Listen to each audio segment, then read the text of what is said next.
মরণ থেকে পালায়ে থাকাও সম্ভব নয়। আল্লাহ রাব্বুল আলামিন বলেন, নবী আপনি জানায় দেন, কুল ইন্নাল মাউতাল্লাযী তাফিরুনা মিনহু ফাইন্নাহু মুলাকীকুম সুম্মা তুরাদ্দুনা ইলা আলিমিল গায়বি ওয়াশ শাহাদাতি ফায়ুনাব্বিউকুম বিমা কুনতুম তা'মালুন। আল্লাহ রাব্বুল আলামিন বলেন, নবীকে আপনি বলেন, ইন্নাল মাউত, নিশ্চয় মৃত্যু, আল্লাযী তাফিরুনা মিনহু ফাইন্নাহু মুলাকীকুম সুম্মা তুরাদ্দুনা ইলা আলিমিল গায়বি ওয়াশ শাহাদা। আল্লাহ তাআলা বলেন, নবী আপনি বলে দেন, নিশ্চয়ই মউত, যার থেকে তোমরা পলায়ন করো, অবশ্যই সেই মৃত্যুর সাথে তোমাদের মোলাকাত হবেই হবে। আল্লাহ তাআলার কাছে তোমাদেরকে পৌঁছায় দেওয়া হবে তোমাদের আমল কেমন ছিল, দুনিয়ার মধ্যে সেই আমল সম্পর্কে তোমাদের জানানো হবে। তাহলে মৃত্যু থেকে পালানো যায় না, মৃত্যু থেকে কোনো প্রোটেক্ট গ্রহণ করা যায় না। যেমন আমরা শীতের সময় চিন্তা করি, আমার ঘরের দরজা জানালা সুন্দরভাবে আটকায় রাখবো যাতে করে ঘরে বাতাস না ঢোকে, শীত না ঢোকে, ঠান্ডা না ঢোকে।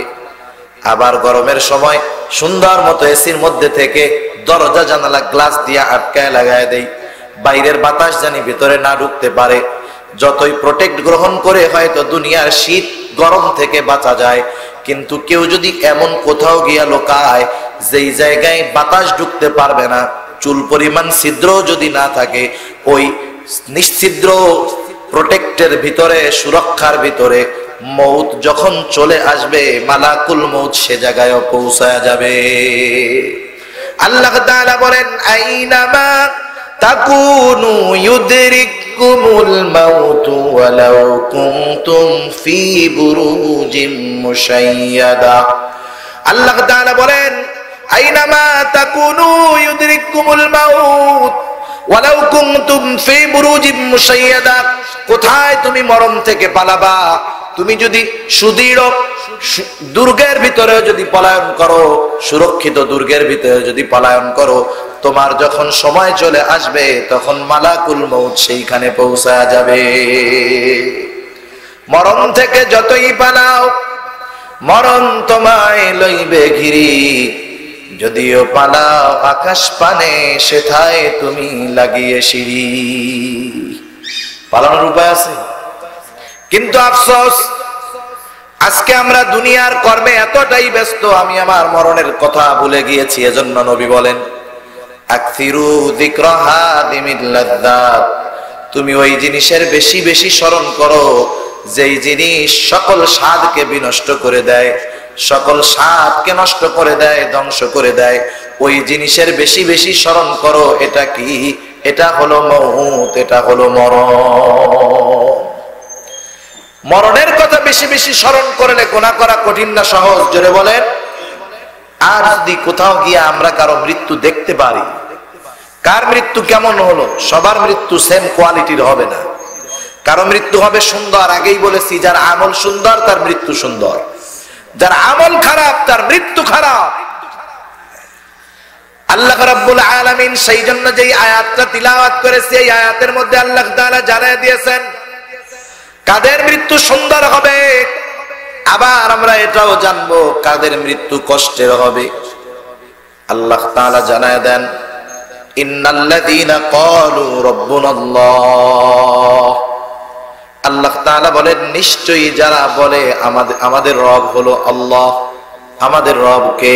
আল্লাহ। আর জবান খুলে বলেন, আমাদের রব কে? আল্লাহ। আমাদের রব হলো আল্লাহ। আমি মুখ দিয়ে এই কথা বলার সাথে সাথে শুধু মুখ দিয়া বলেছি এই বিষয়টা খেয়াল রাখলেই হবে না। আমাদের রব যে আল্লাহ, এটা অন্তরের মধ্যে যথাযথভাবে জবানের সাথে সাথে অন্তরের মধ্যেও বসায়া দিতে হবে। শুধু তাই নয়, মুখে স্বীকার করলাম, অন্তরে বিশ্বাস করলাম, আমার কর্মের দ্বারাও এটাকে প্রমাণ করতে হবে যে আল্লাহ তাআলা আমার রব। প্রমাণ করতে হবে না, নাহলে তো কাজ হবে না। মনে করেন বিভিন্ন দলের লোক তো থাকে বাংলাদেশে, পরিচিত রাজনৈতিক দল হলো দুইটা। কয়টা? দুইটা। একজন বলে যে আমি হলাম আওয়ামী লীগের লোক, কিন্তু স্লোগানের সময় কি দেয়? বাংলাদেশ জিন্দাবাদ। বলেন তো ওর দল আর স্লোগান ঠিক আছে নাকি? দল আর স্লোগান ঠিক আছে? মুখে একটা, কামে আর একটা, বলে আর একটা। যখন আমি বলবো আল্লাহ আমার রব, এই বিশ্বাস আমার অন্তরের মধ্যে দৃঢ় চিত্তে ধারণ করার সাথে সাথে রবের সব আদেশ নিষেধ মানতে হবে। আমাকে প্রমাণ করতে হবে যে আমার রব আল্লাহ। এই জন্য যত বাধা আসুক না কেন, আমি আমার রবের আদেশ নিষেধ থেকে দূরে সরে চলে যাব না। কোন মানুষ যখন রবের পরিপূর্ণ আদেশ মানতে যাবে, পদে পদে তার উপরে বিপদ আসবে, বাধা আসবে, কষ্ট আসবে। কারণ দ্বীনের উপরে, ইসলামের উপরে পরিপূর্ণভাবে যারাই চলতে চায়, তাদের পারিবারিক ভাবেও বিপদ আসে, রাজনৈতিক ভাবেও বিপদ আসে, সামাজিক ভাবেও বিপদ আসতে পারে। আসে না? এক পরিবারে সবগুলা বদ্দিন, একজন দিনদার। ওই দিনদার লোকটা জানে যে ওই বদ্দিন পরিবারে দ্বীনের উপরে টিকে থাকা তার জন্য কত কষ্টের, ঠিক কিনা বলে? একা দিনদার পরিবারের সবাই বদ্দিনই, ওই পরিবারে টিকে থাকা কষ্টের। ভাই বোনদের কথা শুনতে হয়, আত্মীয় স্বজনের কথা শুনতে হয়। ভাইয়েরা বলে তুই কি জঙ্গি হয়ে গেলি নাকি? এই বয়সে দাঁড়িয়ে রাখছিস, বুড়া হয়ে গেলি, চাচা হয়ে গেলি। কত রকমের কথা, কত রকমের বাধা আসে কি আসে না বলে? সামাজিক ভাবে কত বাধা, কত বিপদ আসে। সমাজের মধ্যে সবাই একদিকে, আপনি যদি আর একদিকে চলেন আপনার অনেক বাধা আসবে। সমাজে সবাই একসাথে গুনাহ করতেছে, আপনি যদি গুনাহটা না করেন আপনার উপরে চাপ আসবে, ঠিক না? এরকম সামাজিক ভাবে অনেক গুনাহ আমরা করি। যেই মানুষগুলা ওই সামাজিক গুনাহর সাথে যুক্ত না হয় তাদেরকে আমরা খারাপ মনে করি, তাদের বিপক্ষে চলে যাই, তাদের সাথে সম্পর্ক খারাপ হয়ে যায়।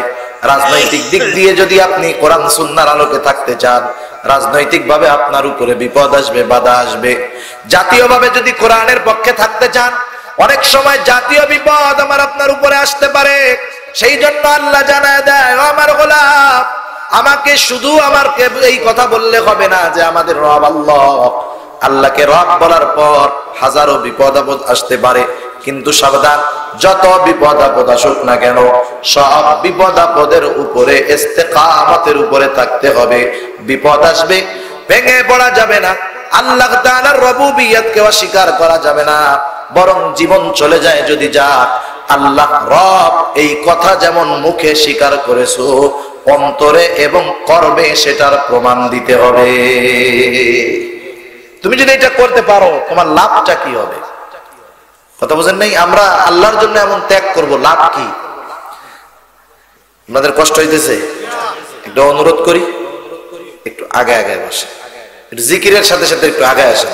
লা ইলাহা ইল্লাল্লাহ। আওয়াজটা জাকারিয়া, আওয়াজটা প্রথমে সুন্দর হলো, পরে এরকম হয়ে গেল, কারণ চলে গেছে। আচ্ছা আচ্ছা, আগে আগে আসেন, অল্প একটু চালেন। লা ইলাহা ইল্লাল্লাহ। সিনি দেন। লা ইলাহা ইল্লাল্লাহ। লা ইলাহা ইল্লাল্লাহ মুহাম্মাদুর রাসূলুল্লাহ সাল্লাল্লাহু আলাইহি ওয়াসাল্লাম। তাহলে আল্লাহকে রব বলে স্বীকার করলে দুনিয়ার মধ্যে হাজারো বিপদ আপদ আসতে পারে, ঠিক কিনা বলেন? এটা আসবে, স্বাভাবিক। কথার প্রসঙ্গে আসলো তাই বলি, এখন যদি কেউ একেবারে বিয়ানীবাজারের পয়েন্টে দাঁড়িয়ে সুন্দর মতো একটা বক্তব্য দেয়, আমার নেতা হলো জিয়াউর রহমান, আমার দল হলো বিএনপি, কার কি আছে আমাকে কও? কার সাহস আছে আমার গায়ে হাত দিয়ে? আস্থা থাকবে নাকি? কিন্তু এরপরেও যদি মায়ের দৌড় খাইয়াও ঠিক থাকে, মিডিয়ার হেডলাইন হয়ে যায়, দেখবেন আগামীতে বিএনপি ওরে নমিনেশন দিয়ে দিবে, ঠিক কিনা বলেন? তাহলে পিডানি খাওয়ার প্রতিদান কি পাইল? সারা দেশে পপুলার হয়ে গেল, ইলেকশনে এমপি হওয়ার সুযোগ পেয়ে গেল, ঠিক কিনা বলেন? দুনিয়ার একটা দলের জন্য ত্যাগ স্বীকার করে এমন সম্মান, আর আল্লাহর জন্য বান্দা ত্যাগ স্বীকার করবে, আল্লাহ বান্দাকে সম্মানিত করবেন না, এটা হতেই পারে না, ঠিক কিনা বলেন? আল্লাহ তাআলা কখনো জালেম, ফিতনা ফাসাদ সৃষ্টিকারী আর মুত্তাকি পরহেজগার বান্দাকে কশিন কালেও সমান বানায় দিবেন না। হয়তো দুনিয়ায় আমরা দেখতে পাই এরকম যে তারা দ্বীনের উপরে থাকে, তাদের কষ্ট, দ্বীনের উপরে আছে, এদের বিপদ, কিন্তু এই বিপদ সাময়িক, কারণ দুনিয়ার জিন্দেগিটাই সাময়িক। ঠিক কিনা বলেন? আল্লাহ তাআলা বলেন, আম নাজআলুল লাযীনা আমানু ওয়া আমিলুস সালিহাতি কাল মুফসিদিনা ফিল আরদ আম নাজআলুল মুত্তাকিনা কাল ফুজ্জার। আল্লাহ তাআলা বলেন, যারা ফুজ্জার পাপী তাদেরকে আমি কখনো মুত্তাকিদের সমকক্ষ বানায় দিব না, মুত্তাকিদের তাদের সমকক্ষ বানায় দিব না। আল্লাহ এটা করবেন না। সেজন্য যেই মানুষগুলা বলবে আমার রব আল্লাহ, এই কথার ঘোষণা অতীতে যারাই দিয়েছে তাদের উপরে বিপদ এসেছে। ঠিক কিনা বলেন? যেই মানুষগুলা মক্কায় প্রভাব ছিল, পাওয়ার ছিল, তাদের কত সমাদর ছিল, তাদের কত সম্মান ছিল।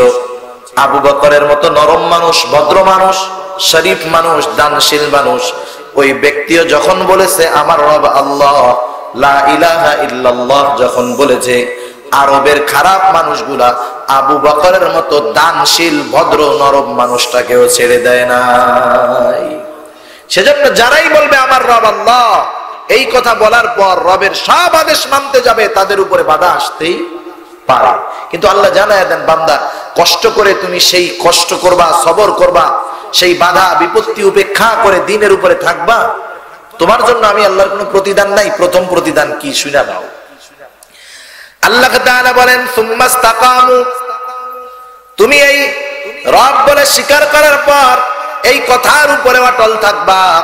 এই অবস্থায় যেই মানুষগুলা আল্লাহ তাআলাকে রব বলে স্বীকার করে, তার সব আদেশ নিষেধের উপরে অটল থাকে, এই মানুষগুলা জীবনের অন্তিম মুহূর্তে যখন পৌঁছে যায়, দাড়িগুলো পেকে যায়, চুলগুলা পেকে যায়, দাঁতগুলা পড়ে যায়, চামড়াগুলো ঘুষিয়ে যায়, 70-80 বছর বয়স, এখন এই মানুষগুলাকে যদি জিজ্ঞাসা করা হয়, দাদা, চাচা, বাবা, জীবনের অন্তিম মুহূর্তে আপনি চলে আসলেন, সারাটা জীবন আল্লাহর গোলামি করলেন, দুনিয়ার শেষ মুহূর্তের দিকে আপনি চলে আসছেন, এই বয়সে আপনার মনের মধ্যে শেষ তামান্নাটা কি? যেই মানুষগুলা মুত্তাকি, পরহেজগার, খোদা ভীরু, ওই মানুষগুলা বলে এখন আর দুনিয়ায় কিছু চাওয়ার নাই, এখন একটাই আল্লাহর কাছে চাওয়া, আল্লাহ তাআলা জানি ঈমানের সাথে মরণটা দেয়। কারণ একজন মানুষের সারা জিন্দেগির আমলগুলা সুন্দর, কিন্তু মৃত্যু সুন্দর হয় নাই। মৃত্যু সুন্দর হলো ঈমানের সাথে মৃত্যু। কথা বুঝতেছেন তো? তার মৃত্যুটা ঈমানের সাথে হয় নাই। বলেন তো, সারা জিন্দেগির ভালো আমলগুলার কোনো দাম আছে? কোনো দাম হবে? কোনো দাম নাই। একটা মানুষ 70 বছর বাঁচছে, 69 বছর গুনাহ করছে, কিন্তু মরার আগে তাওবা নসিব হয়েছে, আল্লাহর পথে ফিরে আসছে, মৃত্যু সুন্দর হয়েছে, ঈমানের উপরে হয়েছে, এই লোকটা সফল। ঠিক কিনা বলেন? সেই জন্য মুমিন বান্দা যারা দ্বীন সম্পর্কে জানে, তাদের মনের ভিতরে সব সময় তামান্না, আল্লাহ আপনি আমাকে ঈমানের উপরে মৃত্যু দেন, ঈমানের উপরে মৃত্যু দেন। কারণ দুনিয়ার মধ্যে বেঁচে থাকা অবস্থায় সবচাইতে বড় সফলতা, সবচাইতে বড় পুরস্কার হলো ঈমানের সাথে মওত। শয়তান কোনদিন আমাদেরকে সফল হিসাবে দেখতে চায় না। মুমিনের ভয় তো এই জায়গায়, কারণ শয়তান সারা জিন্দেগি ধোঁকা দিয়েছে, তাকে আল্লাহর পথ থেকে বিচ্যুত করতে পারে নাই। কিন্তু মরণের সময় শয়তান তো একা আসবে না, শয়তান তার সমুদায় বাহিনী নিয়ে তাদের সামনে আসবে। শয়তান তাকে বিভিন্ন প্রকারে ধোঁকা দেওয়ার চেষ্টা করবে, বেঈমান বানানোর অপচেষ্টা করবে। ইমানদারের মনের মধ্যে ওই ভয়টা কাজ করে, না জানি তখন শয়তানের ধোঁকায় পড়ে যায় কিনা। এই জন্য আল্লাহর কাছে তামান্না করে, আল্লাহ ঈমানের সাথে মৃত্যু দিয়েন, ঈমানের সাথে মৃত্যু দিয়েন।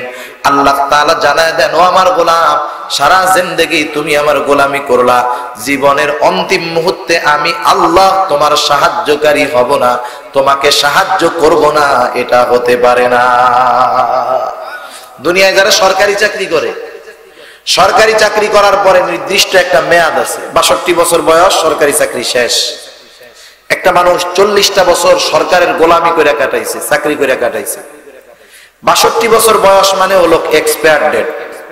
সরকার ওর কাছ থেকে যা নেওয়ার সব নিয়ে নিয়েছে, ওর মেধা, ওর শ্রম, ওর বুদ্ধি সবকিছু নেওয়া হয়ে গেছে সরকারের। সরকার এত কিছুর দ্বারা উপকৃত হলো, শেষ বয়সে যদি এই লোকটারে ওই অবস্থায় ছেড়ে দেয়, এমনি তো প্রতি মাসে বেতন দিত ভিন্ন জিনিস, যখন ওই 62 বছর বয়সে তাকে যদি এমনিতেই ছেড়ে দেয়, বাকি জিন্দেগি চলা তার জন্য কষ্টের, ঠিক কিনা বলে? কারণ ওই লোকটারে কেউ চাকরিতে নিবে না, কেউ ব্যবসায় নিবে না, সরকার ওরে খাটায় খাটায় পুলিশ আর্মি ওকে রুক্ষ বানায় ফেলছে, ওর সাথে মানুষের কালচারের মিলবে না। এজন্য দেখবেন যারা ডিফেন্সে চাকরি করিয়া যখন অবসর নেয়, সাধারণ মানুষের সাথে এর চলে না, খালি গেঞ্জাম লাগে, ঠিক কিনা বলেন?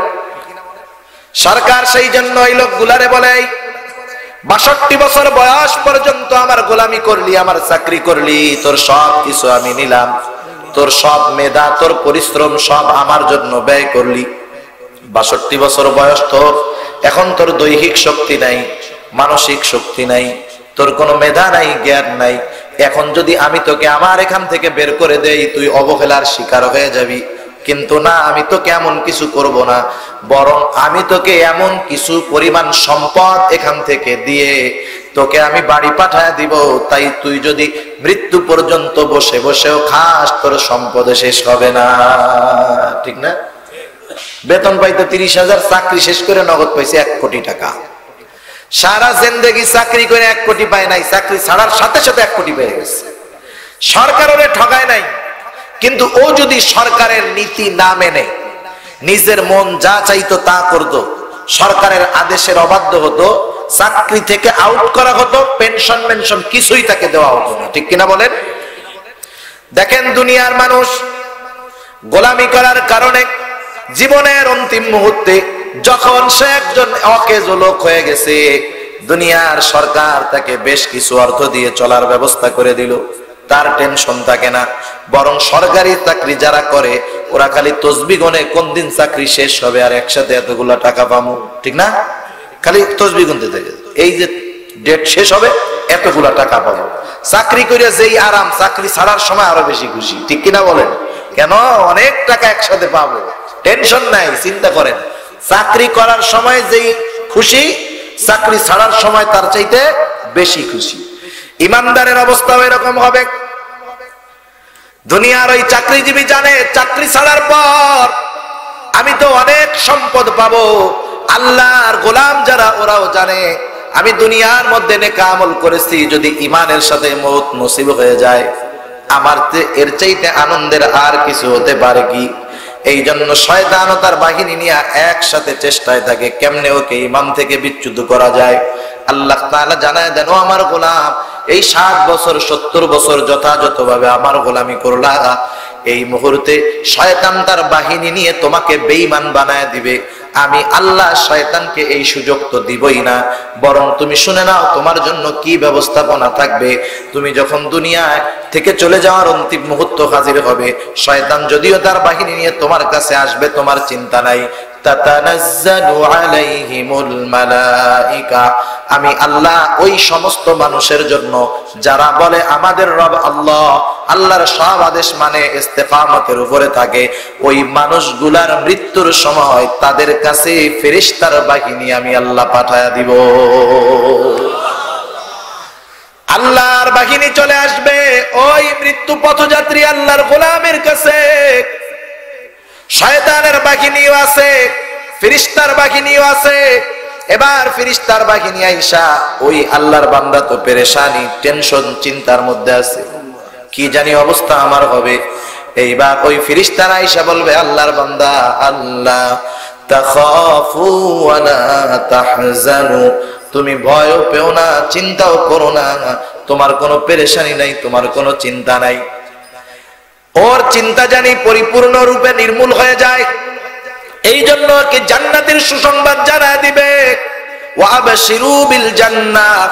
ওই খাঁটি আল্লাহর গোলাম দুনিয়ায় থাকা অবস্থায় আল্লাহর পক্ষ থেকে ফেরেশতাদের মাধ্যমে জান্নাতের সুসংবাদ পেয়ে যাবে। যেই মুহূর্তে ফেরেশতা আসবে ওটা নিশ্চিত তার মৃত্যুর সময়, ফিরে যাওয়ার আর কোনো সুযোগ নাই, নির্ধারিত সময় তার উপস্থিত। মৃত্যুর যন্ত্রণা আছে না নাই? মৃত্যুর যন্ত্রণা তো সবার হবে, সবার হয়েছে, সবার হবে। একই ব্যথা দুইজনের হয়, একজন টের পায় আর একজন টের পায় না, হয় না এরকম? একজন টের পায় না কারণ কি? যখন সে মৃত্যুর যন্ত্রণার চাইতেও এমন কিছু জিনিসের খবর পায়, দেখে অথবা শোনে, তখন মৃত্যুর যন্ত্রণার অনুভব তার মধ্যে আসে না। যেমন হযরত ইউসুফ আলাইহিস সালাম, যখন ইউসুফ আলাইহিস সালাতু ওয়াস সালাম জুলাইখা মিশরের খাদ্যমন্ত্রীর স্ত্রী ইউসুফ আলাইহিস সালামের প্রেমে পাগল হয়ে গেছে। ইউসুফ আলাইহিস সালাম যদিও নবী, তখন তো কেউ জানে না উনি নবী, তখন উনি একজন গোলাম, ঘরের চাকরের মতো। চাকরের প্রেমে মনিব পাগল হয়ে গেছে, তাও মনিবকে মিশরের খাদ্যমন্ত্রীর স্ত্রী। যখন মিশরের মধ্যে ছড়ায় গেছে যে ঘটনায় ইউসুফ আর জুলাইখার কথা, উচ্চ বংশের মহিলারা সি শুরু করছে, হায় রে, মিশরের খাদ্যমন্ত্রীর স্ত্রী আমাকে ইজ্জত শেষ করে দিচ্ছে। সম্মানিত মানুষ, সে একজন গোলামের প্রেমে হাবুডুবু খাইছে, তো ইজ্জত শেষ। শহরের সব মহিলাদের কানা ঘুষাই ওইটা, টক অফ দ্য টাউন, শহরের কথাই ওইটা। করছে কি, হইল কি? এখন তো নয় ফেসবুকে পোস্ট দিয়া দিল, মিডিয়ায় দিয়া দিল, ওই জামানায় কি এই সিস্টেম ছিল? ছিল না। জুলাইখা এবার চিন্তা করলো, এদেরকে বিষয়টা বোঝানোর দরকার, কেন আমি খাদ্যমন্ত্রীর স্ত্রী হয়েও ইউসুফের প্রেমে পাগল। সব শহরের মহিলাদেরকে তাদেরকে দাওয়াত দেওয়া হলো খাদ্যমন্ত্রীর বাড়িতে। প্রত্যেকের হাতের মধ্যে দেওয়া হলো একটা করে ফল আর একটা করে ছুরি। তাদেরকে বলা হলো, যখন তোমাদেরকে আদেশ করা হবে তখন তোমরা তোমাদের হাতের ফলগুলা ছুরি দিয়া কাটবা। প্রত্যেকের হাতে ছুরি এবং ফল। জুলাইখা এবার ইউসুফ আলাইহিস সালামকে তাদের সামনে হাজির করলো। সবার নজর ইউসুফ আলাইহিস সালামের দিকে। আদেশ করা হলো, যার যার হাতে ফল আছে ছুরি দিয়া কাটো। মহিলারা ফল কাটা শুরু করলো। ইউসুফ আলাইহিস সালামের দিকে তাকিয়ে, ফল কাটা কোথায়, নিজেদের হাত কেটে জর্জরিত হয়ে গেল রক্তে। কিন্তু ইউসুফ আলাইহিস সালামের সৌন্দর্যের মাধুর্যতার মধ্যে তারা এতটা বিমোহিত, হাত কাটতেছে কিন্তু ইউসুফ আলাইহিস সালামের চেহারায় মুগ্ধ হয়ে হাত কাটা টের পায় না। দেখে কয়, আরে এ তো একজন ফেরেশতা, মানুষ হইতে পারে না। ইউসুফ আলাইহিস সালামকে সরায় নেওয়া হলো। এবার জুলাইখা বলে, কি কেটেছো? এক একজন হাত কেটে রক্তাক্ত বানায় ফেলছে, তারা টের পায় নাই। আমি আপনি যদি সুই দিয়ে একটু খোঁচা দেই, ব্যথা লাগবে নাকি? নিজের হাত নিজে কাটা যেন তেন ব্যাপার না। কিন্তু ইউসুফ আলাইহিস সালামকে যখন দেখছে, তার সৌন্দর্যে এতটা মুগ্ধ হয়ে গেছে, ফল কাটার পরিবর্তে হাত কেটে ফেলছে কিন্তু টের পায় নাই। কষ্ট ঠিকই হয়েছে, কিন্তু ওই সৌন্দর্যের সামনে কষ্ট বিলীন হয়ে গেছে, ঠিক না? আচ্ছা, আপনাদের এলাকায় লাইটে যত আলো, মনে করেন 1 লক্ষ ওয়াটের একটা লাইট জ্বালানো হয়েছে, আর সুন্দর মতো সূর্যটা ক্লিয়ার ভাবে উঠছে, 1 লাখ ওয়াটের লাইটের কোনো দাম আছে? সূর্যের আলোর সঙ্গে কোনো বেল নাই, কোনো দাম নাই। সূর্যের আলো পড়ার সাথে সাথে ওইটা ছোট্ট একটা ওই খেলনার মতো হয়ে যায়। যখন বেশিটা আসে, কমটার উপস্থিতি টের পাওয়া যায় না। যখন নিয়ামত বেশির খবর আসে, তখন কষ্টটার অনুভব আর হয় না। মুমিন বান্দার তো মৃত্যুর কষ্ট হবে, কিন্তু জান্নাতের সুসংবাদ যখন শুনবে, মৃত্যুর কষ্ট হবে কিন্তু জান্নাতের সুসংবাদ পাওয়ার কারণে ওই মৃত্যুর কষ্ট তার অনুভব হবে না। আয়েশা সংবাদ দান করবে, ওয়াবশিরু বিল জান্নাহ, জান্নাতের সুসংবাদ দিবে মুমিন ব্যক্তিকে। শুধু তাই নয়, বলবে কোন জান্নাত জানো? আল্লাতী কুনতুম তুআদুন, যেই জান্নাতের ওয়াদা, যেই জান্নাতের প্রতিশ্রুতি আল্লাহ তাআলা তোমাদেরকে দিয়েছে। কারণ মুমিন নেক আমল করবে, ঈমানের উপরে থাকবে, নেক আমল করবে, তার জন্য জান্নাত এই ওয়াদা দিয়েছে কে? কোরআনুল কারীমের মধ্যে অনেক জায়গায় ঈমান ও নেক আমলের প্রতিশ্রুতি হলো জান্নাত। তোকে বলা হবে, তুমি ভয় পাও না, নাহনু আউলিয়াউকুম ফিল হায়াতিদ দুনিয়া ওয়া ফিল আখিরাহ, তো আখিরাতেও তোমার বন্ধু। আর ওই জান্নাতের মধ্যে কি আছে জানো? ওয়ালাকুম ফিহা মা তাশতাহি আনফুসুকুম ওয়ালাকুম ফিহা মা তাদউন। সোজা কথায় জান্নাতে আছে কি? মন যা চায় সব আছে। সুবহানাল্লাহ। দুনিয়ায় যা মন চায় তাও আছে। জান্নাতে যে যা মন চাবে তাও আছে। দুনিয়ায় কত কিছু আমাদের মন চায়, কিন্তু দুনিয়ায় মন চাইলেই কি পাওয়া যায় নাকি? পাওয়া যায়? সেলুনের দোকানগুলো এগুলো দেখবেন 60 বছরের মুরব্বীও যুবক থাকতে যায়, সুন্দর মতো যাইয়া সেলুনওয়ালারে কি কয়, ওই এমন ভাবে কলপ মারবি জানি বয়সটা টেন না পাওয়া যায়। ঠিক কিনা বলেন? কত সুন্দর ভাবে কলপ মারে, বুড়া হইতে চায় না। দুনিয়ায় সবাই চায় যে আমার যৌবনটা দীর্ঘস্থায়ী হোক, কিন্তু বয়সের সাথে সাথে সময়ের আবর্তনে যৌবন থাকে, যত শক্তিশালী হোক বৃদ্ধ হতেই হয়। দুনিয়ায় কেউ বুড়া হইতে চায় না। আর আল্লাহ বলে জান্নাতে ঢুকবা, যুবক হবা, জিন্দেগিতে বুড়া হবা না। সুবহানাল্লাহ। দুনিয়ার মধ্যে কেউ চায় না যে আমার রোগ হোক, কেউ চায় না আমার কষ্ট হোক, কেউ চায় না অশান্তি হোক। দুনিয়ায় মন চায়, কিন্তু দুনিয়ায় সুস্থ থাকা যায় না। প্রত্যেকেই কোনো না কোনো রোগে আক্রান্ত থাকেই, কিন্তু জান্নাত ওখানে কোনো রোগই নাই। সুবহানাল্লাহ। কত কিছু মন চায় দুনিয়ায়, সব জান্নাতে। জান্নাতে শুধু সালাম আর সালাম, শান্তি আর শান্তি। সুবহানাল্লাহ। দুনিয়ায় সুখ আছে, শান্তির অভাব। এই যে লাইট, গাড়ি, বাড়ি, প্লেন, মোবাইল, এগুলো সুখের আসবাব, শান্তির আসবাব না। শান্তি অন্য জিনিস, জান্নাতে আছে শান্তি। সুবহানাল্লাহ বলে। এখন তো মুমিন ব্যক্তি, তার অবস্থা তো এইরকম। সর্বশেষ একটা হাদিস আপনাদের খেদমতে পেশ করে আলোচনা শেষ করব। রাসূলুল্লাহ সাল্লাল্লাহু আলাইহি ওয়াসাল্লাম জানায় দিয়েছেন কার মৃত্যুটা কেমন হবে। যার আমল সুন্দর তার মৃত্যু তো সুন্দর হবে, তার কবর সুন্দর হবে, তার হাসর সুন্দর হবে, হিসাব নিকাশ সহজ হবে, পুলসিরাত পার হওয়া সহজ হবে, জান্নাতে যাওয়া সহজ হবে। কিন্তু যেই মানুষগুলা বদকার, মৃত্যুর সময় তার অবস্থা কি হবে, নেককারের অবস্থা কি হবে? রাসূলুল্লাহ সাল্লাল্লাহু আলাইহি ওয়াসাল্লাম বলেন, যখন কারো মৃত্যুর সময় নির্ধারিত হয়ে যায়, মুসনাদে আহমদের লম্বা হাদিস, আসমান হতে যদি লোকটা নেককার হয়, সুদর্শন একদল মৃত্যুর ফেরেশতা সুসজ্জিত হয়ে হাতের মধ্যে নরম সুঘ্রাণময় কাপড় নিয়ে ওই ব্যক্তির কাছে উপস্থিত হয়ে যায়। ওই রহমতের ফেরেশতাও আছে, মৃত্যুর ফেরেশতারাও হাজির। ওই সময় যখন তাকে জান্নাতের সুসংবাদ দেওয়া হয়, এইবার ওই লোকটা তো জান্নাতের সুসংবাদ পাওয়ার পরে জান্নাতের আশায় বিভোর। এই মুহূর্তে মৃত্যুর ফেরেশতারা ওই নেককার বান্দার কাছে আইসা বলে, ও আল্লাহর পছন্দের বান্দার রূহ, ও আল্লাহর খাঁটি গোলামের রূহ, আল্লাহর রহমতের দিকে ধাবিত হও। এই কথাটা যখন বলে, মুমিন ব্যক্তির রূহ কারো ঘামের মাধ্যমে, কারো গালের শ্বাসের মাধ্যমে, নাকের শ্বাসের মাধ্যমে আস্তে করে ওই রূহটা ফেরেশতাদের, ওই মৃত্যুর ফেরেশতাদের ওই নরম সুঘ্রাণময় কাপড়ের মধ্যে চলে যায়। নবীজি বলেন, যখন কেউ পাত্র থেকে গ্লাসে পানি ডালে, আস্তে আস্তে কত সুন্দরভাবে ডালে, ঠিক না? এই বোতল পানি যখন ডালবে, কেউ কি এরকম ডালবে? ধৈর্য এরকম দিবে নাকি? এরকম দিবে? দিবে না। এভাবে ধরবে, সুন্দরভাবে দিয়া দেখেন, এইভাবে আস্তে আস্তে দিবে, যাতে করে কি না হয়, পানিটা পড়া না যায়, যাতে করে গ্লাসের বাইরে পানি না যায়, আদরের সাথে ডালবে, ঠিক না?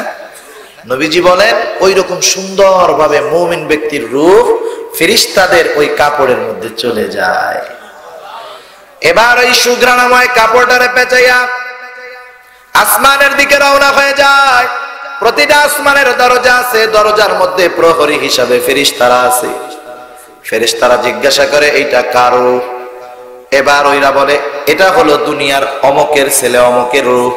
ফেরেশতারা বলে, হ্যাঁ হ্যাঁ, লোকটা দুনিয়ায় বড় ভালো ছিল, তার জন্য আসমানের দরজা খোলার অনুমতি আছে। আসমানের দরজা খুলে দেওয়া হয়, এক এক করে 7টি আসমানের দরজা তার জন্য খুলে যায়। আল্লাহর পক্ষ থেকে ঘোষণা হয়, যাও আমার এই বান্দার নামটা ইল্লিনের মধ্যে অন্তর্ভুক্ত করে দাও। এবার তার প্রশ্নের জবাব, সওয়াল জবাব শুরু হবে। 3টা প্রশ্নের জবাব সবাইকে দিতে হবে। দুনিয়ার পরীক্ষার প্রশ্নের জবাব মুখস্থ করলে দেওয়া যায়, ভালো মতো লেখাপড়া করলে দেওয়া যায়, কিন্তু কবরের প্রশ্নের জবাব শুধু মুখে বলার সাথে সম্পৃক্ত নয়। যারা আমল যেমন হবে, কবরের প্রশ্নের জবাবটাও তার তেমন হবে। ওগুলো আমলের সাথে নির্ভর করতেছে। এজন্য বলে আইয়ুকুম আহসানু আমালা, পরীক্ষা করার জন্য কার আমল কত সুন্দর। যারা আমল সুন্দর, পরীক্ষায় প্রশ্নের জবাব তার সহজ, ঠিক কিনা বলেন? প্রশ্ন করবে, মার রব্বুক, তোমার রবকে। সারা জীবন রবের বিরোধিতা করছে, জবাব দিতে পারবে? পারবে না। কিন্তু নেককার বান্দা তো সারা জীবন রবের গোলামি করছে। যেই মনিবের গোলামি করছে সেই মনিবকে চিনতে তার দেরি হবে না, সাথে সাথে বলবে আমার রব আল্লাহ। দ্বিতীয় প্রশ্ন করা হবে, তোমার দিন কি? কোন পদ্ধতিতে তুমি জীবন ব্যবস্থা পরিচালিত করেছো? লোকটা তো সারা জিন্দেগি ইসলামের উপরে নিজেকে চালিয়েছে। ইসলাম শুধু নিজের জন্য নয়, ইসলাম ব্যক্তিগত জীবনে আছে, পারিবারিক জীবনে আছে, সামাজিক জীবনে আছে, রাজনৈতিক জীবনে আছে, অর্থনৈতিক জীবনে আছে। ইসলাম তো পূর্ণাঙ্গ জীবন ব্যবস্থা। একটা মানুষ দুনিয়ায় আসার আগ থেকে নিয়ে মরা পর্যন্ত গোটা জিন্দেগি ইসলামের নির্দেশনা আছে না নাই? প্রত্যেকটা পদে পদে মানুষ কিভাবে চলবে ইসলাম সে আমাদেরকে জানায় দিয়েছে। এখন যেই লোকটা পরিপূর্ণ ইসলামের মধ্যে ছিল, কিছু ছিল কিছু ছিল না এমনটা না। কারণ অনেক মানুষ আছে ব্যক্তিগত জীবনে ইসলাম আছে, পারিবারিক জীবনে ইসলাম নাই, আছে না? নিজের দাড়ি আছে, লম্বা জামা আছে, 5 ওয়াক্ত নামাজ পড়ে, তাহাজ্জুদ পড়ে, কিন্তু মেয়েটা সপ্তাহে 2-3 দিন বিয়ানি বাজার বেপরদায় মার্কেট করতে যায়, আছে না এরকম লোক? বহুত আছে, সব জায়গায় আছে। ছেলেটা নামাজ পড়ে না, দুনিয়ার যত গুনার কাজ করে বেড়ায়, এমন লোক আছে না নাই? স্বামী একেবারে খাঁটি আল্লাহর ওলি, স্ত্রীর অবস্থা ঠিক তার বিপরীত, আছে না নাই? লোকটা হয়তো ব্যক্তিগত জীবনে ইসলাম আনতে পেরেছে, পারিবারিক জীবনে পারে নাই। কিন্তু যার পারিবারিক জীবন, রাজনৈতিক জীবন, সামাজিক জীবন সব জায়গায় ইসলাম থাকবে, ওই লোকটা জবাব দিবে আমার দিন হলো ইসলাম। কারণ ইসলামই একমাত্র পূর্ণাঙ্গ জীবন ব্যবস্থা, এছাড়া দুনিয়ার অন্য কোনো জীবন ব্যবস্থা পূর্ণাঙ্গ নয়। তৃতীয় প্রশ্ন, তোমার নবীকে অথবা নবীজিকে দেখায় বলা হবে মা হাদার রাজুলুল্লাযী বুইসা ফীকুম, এই লোকটাকে যাকে তোমাদের কাছে প্রেরণ করা হয়েছিল। যদি সে সুন্নাহর উপরে চলে থাকে, নবীর আদর্শ অনুযায়ী চলে থাকে, নবীর মুহাব্বত অন্তরের মধ্যে রেখে থাকে, ও বলবে ইনি তো আমাদের নবী মুহাম্মাদুর রাসূলুল্লাহ। প্রশ্নের জবাব দিল পাস না ফেল? পাস হয়ে গেল।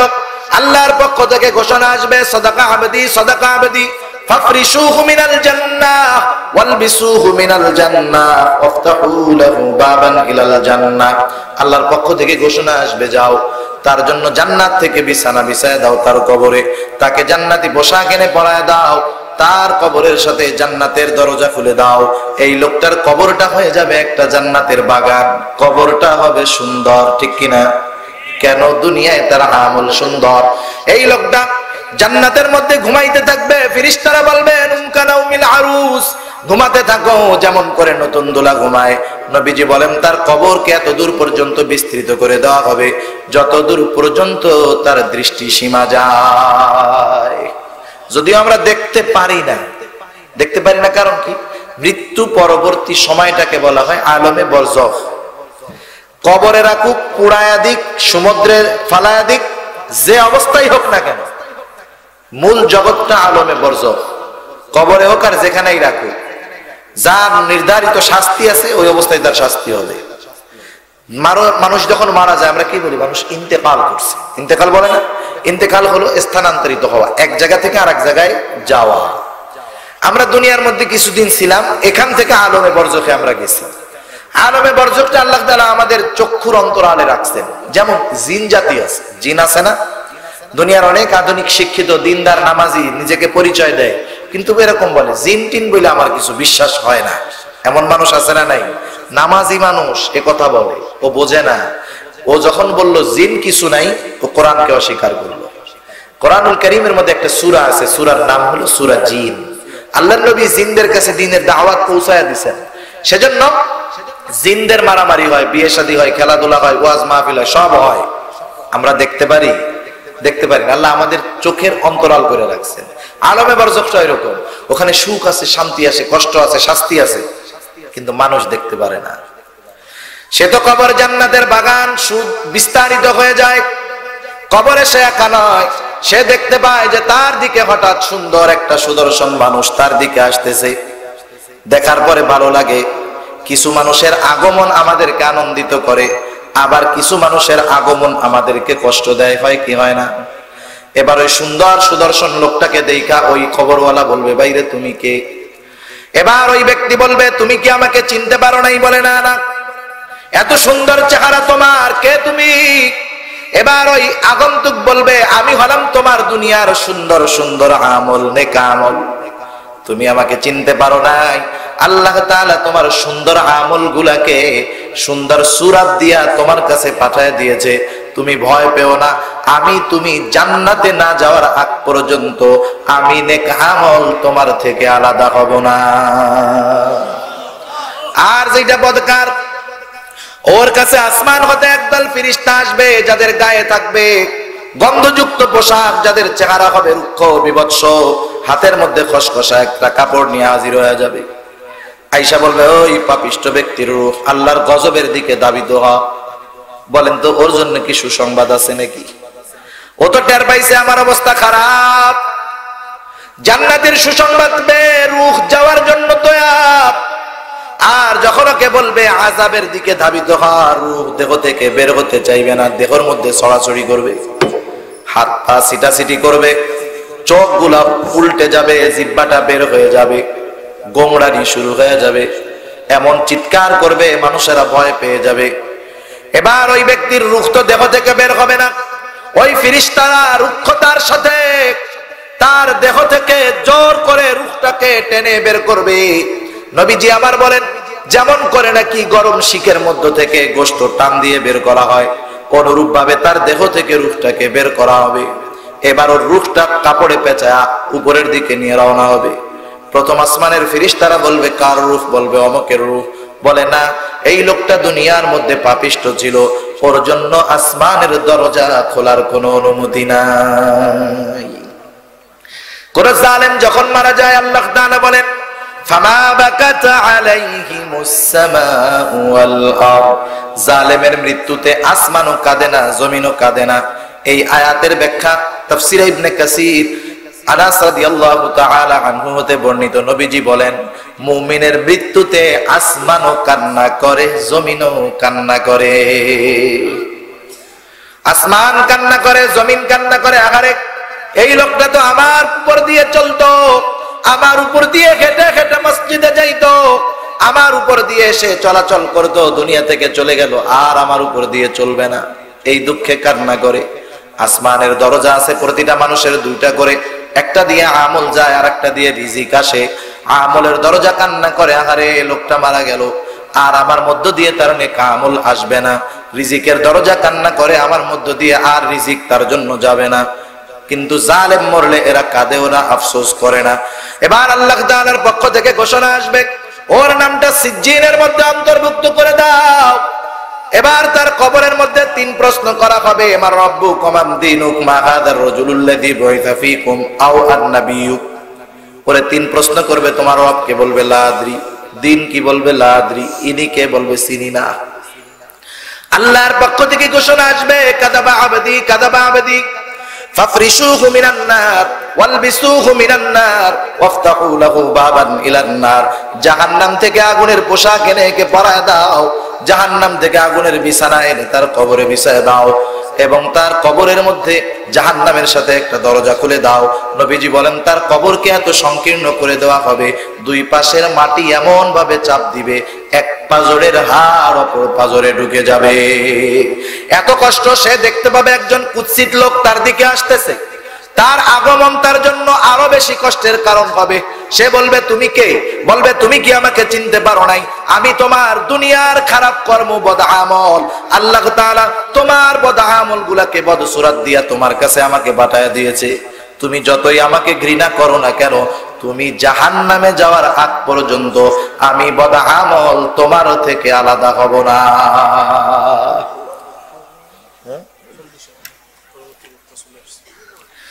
আমি বদ আমল তোমাকে জাহান্নামে না পৌঁছাইয়া আলাদা হব না।